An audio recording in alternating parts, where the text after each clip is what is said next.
Welcome back. This is still Global Morning Sunday edition. My name is Bongo Soro, and the next segment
Welcome back. This is still Global Morning on Global Television Sunday Edition. My name is Ubon Osoro, and this morning on the show, we are going to be talking to another person, and this time we'll be talking to somebody who's involved in non-governmental work, the work that has to do with the developmental sector, getting resources to the people, especially those people that may be seen as marginalized or people that may not be having enough attention on them. She decides to focus on them, and this is the person we'll be talking to this morning. While joining us via Zoom to help make sense of this discussion, Tina King, who's the founder of the Kejia Foundation.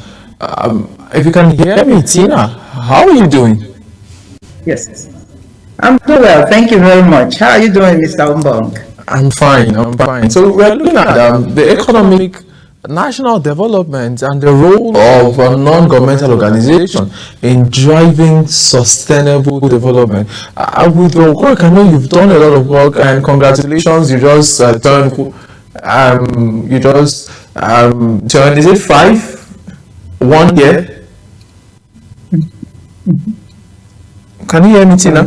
I think you broke there. I didn't hear the last. I saw something on social media. I think there was a celebration. You turned to your organization turned to. Oh, turned 1 year. Yes, our organization absolutely. is celebrating our first year. Absolutely. Absolutely. Yes. Congratulations. So we are having an actual. We actually. Thank you, and we're actually celebrating that October 4th. Yes, All right. and Okay. you are invited. Congratulations. I'd like to ask. Let's Thank start on you. this note. The work you Yes. do around the development sector. Give us a preview. How is the work you do and the work other NGOs do? How are they bridging the gap between government and the people? Thank you for that. Thank you for having me once again, Mr. Obong. I appreciate this time to talk about what we do as an NGO and what NGO in general does for our nation. As you know, Kejia Youth Empowerment Initiative was established in 2024 of June, and this year we'll be celebrating our first year. Our NGO has achieved much activities in its first year by the grace of God. And to let you know, Kejia Youth Empowerment Initiative had carried out about 8 initiatives to empower youth, women, and children, school-age children, because the vision of Kejia is taking the kids from the streets and placing them in classrooms. That is our mantra, and that is the vision. Empowering women through skill building. Can you hear me? Yeah, I can hear you, absolutely. Okay, so I Okay. asked a We are not yes, just empowered. Okay, absolutely. I'll let you go. Okay, Continue. so I'm saying that, like you've mentioned, you've done a lot of empowerment, but in a broader context now, later I will specify on the work you do with the organization. But I'm asking in the broader context in Nigeria, how has the non-governmental organization, and we have a lot of them now, how have they been able to bridge the gap between other people and the government in the broader context since you operate in that space? Thank you for that. Okay, let's bring it to the broader context. NGOs are supposed to be that bridge between government institutions and the people, the community we serve as NGOs. Many of us may have good good NGOs, may think of NGOs as good NGOs, and some may think of NGOs as just people who come out to enrich themselves. I must say to you that that's not what we stand for. And I also am aware of other NGOs that don't come out just to fill their pockets with resources, but to instead use their own resources to empower our communities. So the job of NGOs is to fill that gap where governments cannot reach out and help citizens. It is our position and our place to come and fill that gap to help our citizens develop in various communities, whether you're a boy, you're a girl, you're a child, you're a female, you're a pregnant woman in an IDP camp. That is our mission. And that should be the mission and commitment of all NGOs. I'm still staying on that issue. There are issues like you mentioned, the issues around child empowerment, women empowerment, youth empowerment. Maybe you just take your example and make it more broader. From your example, from your experience, how are we doing as regards empowerment of our young people in Nigeria from the gap you found, and what can we do better? We can do better. Let me take it back to the NGOs. First, we can do better by protecting that name, non-governmental organization.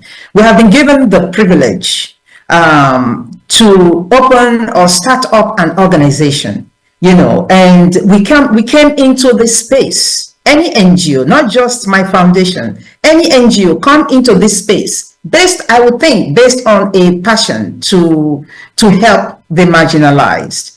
So I would first and foremost encourage NGOs to maintain that focus, that the vision they came into an NGO with, they should focus in helping to bridge that gap, because poverty, it does exist. It exists in every nation. Even the United States, where I've spent almost 40 years, poverty exists in every society, in every culture. However, Africa has a greater population of marginalized citizens.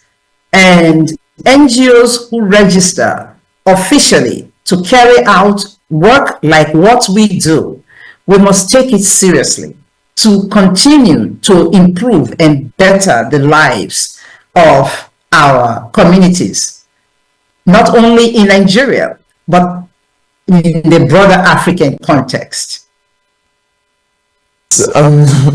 That's very profound. We're still talking about the work that NGOs do. We see a lot of NGOs carry out humanitarian work. We see a lot of NGOs carry out interventions, and sometimes it seems that the NGOs are far from governments, that they don't have the government support. Some have even complained about the lackadaisical attitude of some trying to get government or bureaucratic nature of government support to NGO. With the work you do, just highlight how you've been able to get support from government. Is the some government supporting you, and how are you able to collaborate with other individuals to do what you do?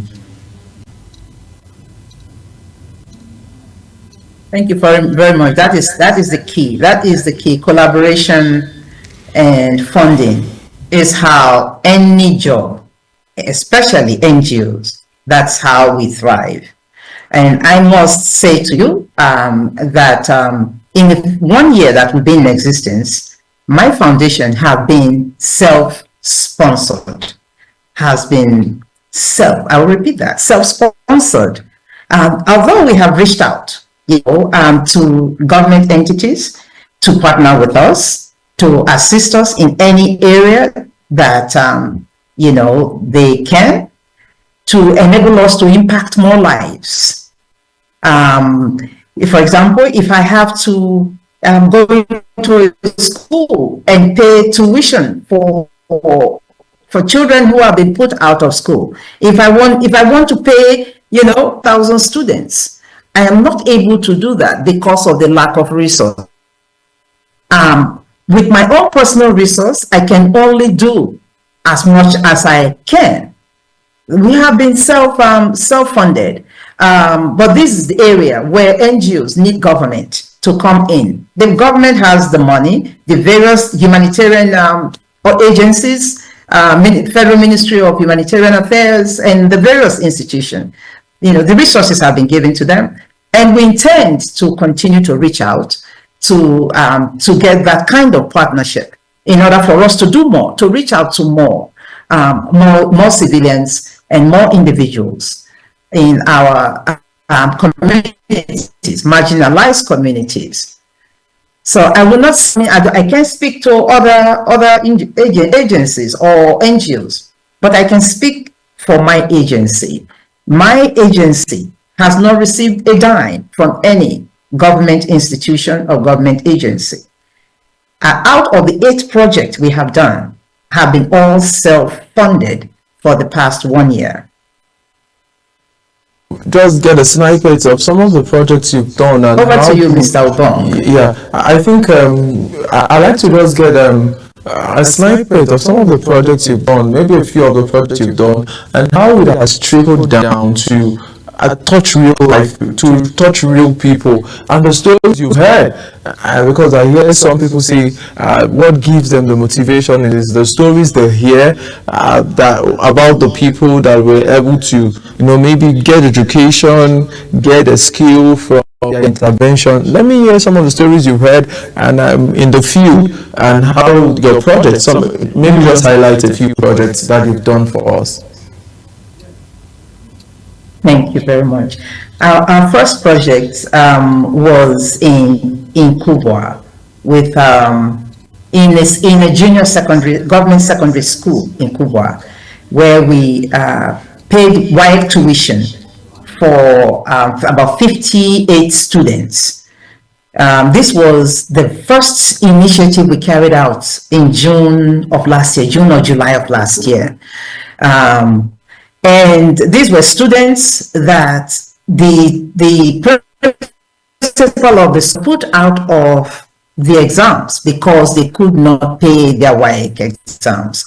When we heard about this, and education is the #1 priority of my foundation, we stepped in. We paid the tuition for those students that have been the school acknowledged to us. And then we gave those students some textbooks as well. And then we planned to enable those children to learn, educate them in food security. And we received testimonies, feedbacks from those students. Some of them, all of them, except 2 of them, graduated into senior secondary school. And we went to that senior secondary school that they were in, or they are in, and we received testimony from principals and teachers. The children are thriving because they were able to achieve that milestone of taking their WAEC exams.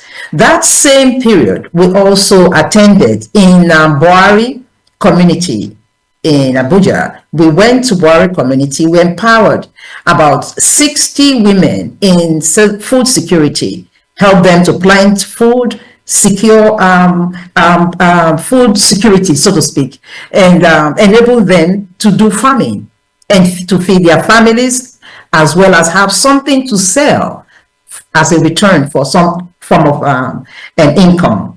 And we went back for a monitoring and evaluation, and those women testify to the progress that they have been making since that initiative.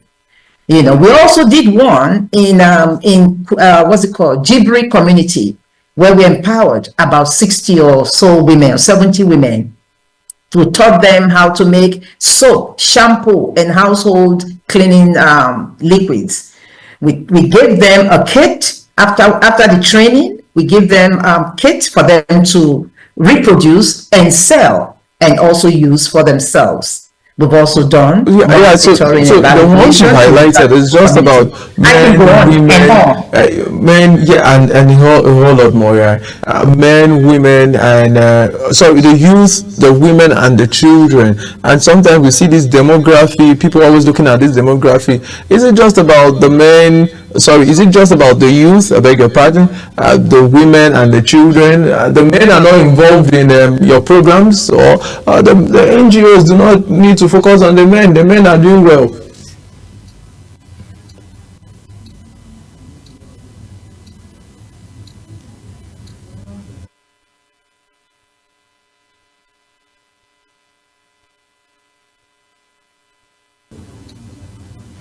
Okay, so we're trying to get our connection back. We are speaking to Tina King, who is the founder of the Keja Foundation, as we look at national development and the role of the NGOs as a catalyst for national development. These are people who are into non-governmental interventions, different kinds of intervention, ranging from supporting small-scale and medium enterprises, businesses, women in rural communities, and making sure that they can contribute through intervention to scaling up our economy, to scaling up development indices by teaching people skills that could make them earn income and earn a living wage that will actually give them some level of dignity in the world. So we're trying to see if we can have Tina King join us back as we'll try to draw down on this conversation. This is very Sunday morning, as we keep talking about the role of NGOs, because Nigeria needs a lot of intervention, right? The government, the president has set a target of about a 1 trillion naira economy, and we see NGOs everywhere in the world, even in the US and the big economies. We see several NGOs offer interventions that are very useful to the government, that are very useful to the citizens, and in Nigeria we are seeing it. And today we are actually, speaking with the founder of an NGO, getting to understand, getting to her head, what goes through her head when she set up this NGO as a platform for intervention. Why could she not maybe just collaborate with another person? Why go through the stress of wanting to go into this kind of intervention process? And like she's mentioned on the show this morning, that all of the intervention she's done, it's been from private contribution, and you know what that means. You really need some level of skill to be able to do that. I don't know if we have Tina back on the line. Network issues, but I think I'm back on. All right, okay, Tina, just go ahead and complete your set. I was talking about the men. You're not interested in them, or they are not interested in your program? Let me continue. Thank you for bringing that again to memory. Yes, we are interested in all persons. So when we say youth empowerment, it comprises of men and women, but young men and women. But if you look into marginalized communities, you will find out that evidence shows that women are more in population in terms of not having the opportunity, to benefit from what society provides. So yes, we bring young men into our empowerment. However, we have more women that are more devastated than men. So yes, our focus is on youth, both men and women, children in particular, that are on the streets hawking. Our job is to get them off the streets and into the classrooms. That's my mission. Yeah, absolutely. You've talked about the fact that all of the things you've done in the last 1 year has been from personal interventions and what your friends, and maybe just your personal interventions with what your friends have been able to, to gather, and that can be quite disturbing for people who want to do it long term. What are the projections for long term? And is that a reason why we have some NGOs after some time stop interventions, or maybe just stop the catchments and do it maybe just once a year? Could funding be an issue as we try to wind down the conversation? It is possible. It is possible. I'm glad that you put in a lot of focus on these funding issues. Yes, it is possible that most organizations that do not thrive is based on the lack of resources to achieve these objectives. It's only by the grace of God that God has put this on my heart to carry on this work. And with my husband by my side, we have been able to continue this mission for this 1 year. Nonetheless, my NGO or foundation is not a desire, it's a calling. It's a calling for me to abandon my lifestyle and everything I know in the US for the past almost 40 years to come to my country and the continent of Africa to do what I do. Is a calling. So it's this mission. I know that God called me. God will provide the resources I need to continue on.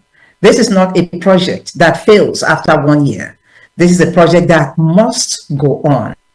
And I'm confident that more people will come alongside us to assist us to empower and impact more lives. Instead of 50 and 60 and 70 in number, we want to be able to get to 1,000, even 1 million marginalized citizens. About the process of tracking what you've done. How do you track, how do you keep records of what you've done to know, how do you decide on this is where we should do the intervention and not this place? Yes, currently we are currently focused in the northern area. That's where our focus is, because we see a lot of downtrodden. It's not that it's not happening in other parts of the country, but we are mostly in the northern states. Based on our research, the north is more impacted in terms of poverty. So we are more focused here. However, as we are working in tandem in the northern states, and when government support start coming in, we will extend and expand our reach to other parts of the country, and also partnership with other African nations. We want to be able to reach out to those marginalized citizens. Like my husband is from Liberia. I want to be able to reach out to citizens, poor citizens in that country, if you know the kind of war they have come out of. And today we have people who are truly going through stressful times. I want to be able to reach out to those lives. So we intend to do our research, our findings in those areas as well, just as we've been doing along in Nigeria. I came from Delta State. I want to reach out. I want to extend my work to Delta State. But the more help we get, and the more government is willing to partner with us, even the governor of my state, Delta, I would love to work with him, to do great things during his tenure in office in my state. Let's talk about how you see the role NGOs play in national development. I just like that you talk more in a broader sense. You've seen in the US where you spent over 40 years, and in Nigeria. What role do you think the NGOs can play for those NGO founders, those who are interested in volunteering, which has now become something in Africa, in Nigeria. A lot of young people are now interested in volunteering. What role would the NGO play in empowering the country in a broader context now? Thank you. They say charity begins at home, right? Yes. For example, our organization is a youth-led organization. We have youth, men and women, actually leading this organization, Care Youth. However, in a broader context, when it comes to volunteerism, we have, for example, a platform on WhatsApp, because we put out an ad out there and we said we would like volunteers, in this area, either in communication, media, and grant writers, etc. And we had on that platform, we have currently on that platform about 200 volunteers on that platform. And the goal is for those volunteers, whenever we have a project, we are carrying out an initiative in any particular area that any of those volunteers are from, we bring them on board and make them lead that project in their state or in their jurisdiction. And volunteers are stipend for at any moment that they volunteer. Our staff, like I said, it's a youth-led organization. We have staff that are on salary. And the organization is doing, I thank God, the organization is doing well by the grace of God. We just want to do more. We want to do more, because even those volunteers, you can tell that the country, there's lack of work, lack of job for people to do. Because those 200 volunteers on that platform, they came together within 1 week, less than 1 week. That platform was packed with 200 volunteers. We stopped sending out the link. That's why we don't have up to 1,000 or more volunteers. That will tell you that our children want to work.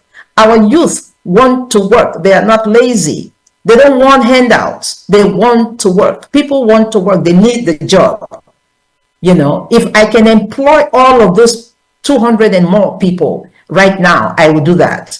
But we can only do that based on the need.